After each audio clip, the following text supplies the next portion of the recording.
I might be opening up a can of worms with this one.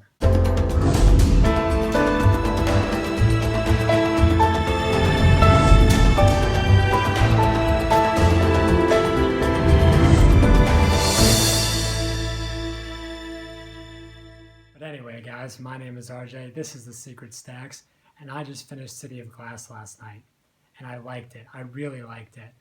It wrapped things up really well. The characters matured in ways that I really enjoyed and made me like them so much more as characters, and it was just fun. But since I'm literally the last person to have read The Mortal Instruments, instead of doing a review, I thought it might be fun to look back at some of the roots of this series, in particular, tracing back the lineage of the story to Cassandra Clare's Harry Potter fan fiction. And I realize that this may be controversial for some people, and that's okay. You don't have to agree with the lines I'm drawing here. In fact, it's fun if you disagree, if you have a different point of view. The discussion of Cassandra Clare's fan fiction has sparked some really ugly cyberbullying from all sides of the discussion, and that's something that I'm not going to put up with here.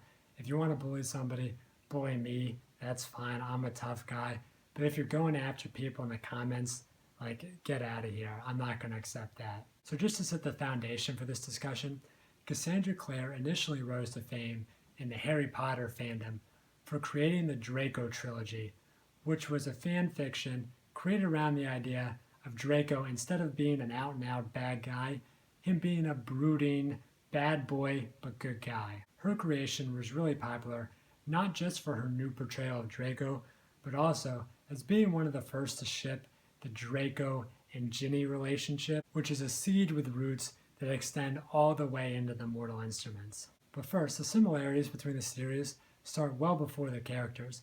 It starts with the title itself. The Mortal Instruments is not the first time that Cassandra Clare has ever titled something The Mortal Instruments. It was originally the title of a Ginny and Ron incest fan fiction that she wrote, which I really can't believe I'm even saying any of those words in the same sentence.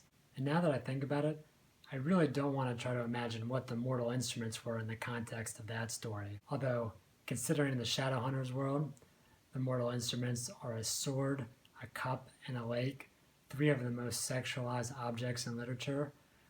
You don't really have to stretch your imagination that far to see where she might have been going there. Again, I can't believe I'm saying this. Now, I'm not surprised that she reused the Mortal Instruments name, because it's a great name and a great title, and it's reimagined in a way that totally has no bearing to her original Ginny and Ron fanfiction, except for the one instance of her towing the incest line, which she does more boldly than almost any other young adult that I've seen. But the similarities between her two writings extend well beyond just the title and really take root in the characters. Like I mentioned before, the Draco Trilogy really reimagined him as this hero figure, a brooding bad boy with a shock of blonde hair and a sharp tongue. Remind you of anyone?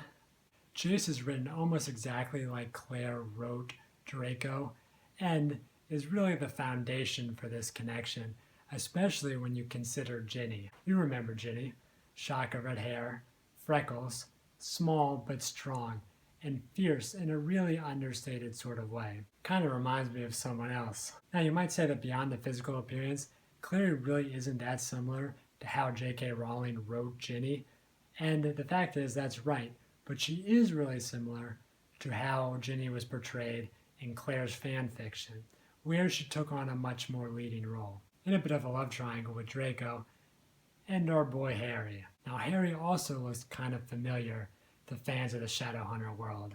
The description of Simon, with his black hair and horn-rimmed glasses, especially when you consider where Simon ends up at the end of the third book with a cursed mark on his forehead, the connection is really undeniable. And the similarities don't stop there.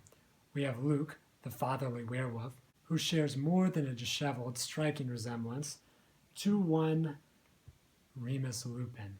And we have Magnus, our gay warlock, who lines up not so coincidentally with another gay wizard. Alright, maybe Dumbledore and Magnus aren't that closely related to the others. We have Voldemort and Valentine, Muggles and Mundanes, the Circle, the Death Eaters, the Mortal Instruments, and the Three Deathly Hallows. Yes, some of these are popular tropes within the YA fantasy genre, but they're also, the way they're portrayed is really undeniable for fans of Harry Potter. And if that connection wasn't strong enough for you, we also have almost word for word stuff taken from the original Draco trilogy and brought into the Mortal Instruments. In particular, we have Jace's famous story of him, his father, and training a falcon, which was taken exactly from Draco's own experience, who was trained by a similarly abusive father, Lucius. Now, I want to be totally clear about this. Taking from her Draco trilogy and transforming it into the Mortal Instruments isn't plagiarism, because you can't plagiarize yourself.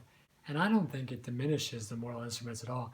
I think it makes it more fun. It's almost a game following these threads and seeing where they lead, where she may or may not have gone with some of these characters.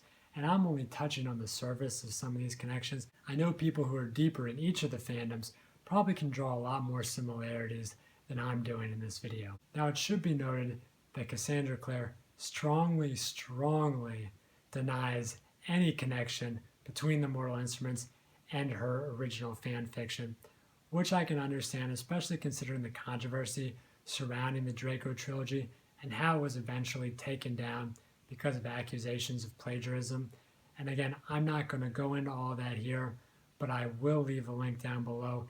Fan fiction itself is such a murky genre to navigate for writers, because in a way, all fan fiction is a form of plagiarism, because you're using and reusing these characters in ways that they weren't originally intended. But just if you are interested, I will put that down below. But all that controversy surrounds the Draco trilogy. It doesn't have anything to do with the Mortal Instruments. And that's really what I'm focused on, because any potential points of controversy, any of those murky plagiarized parts, were stripped from the Mortal Instruments. It wouldn't have been published otherwise.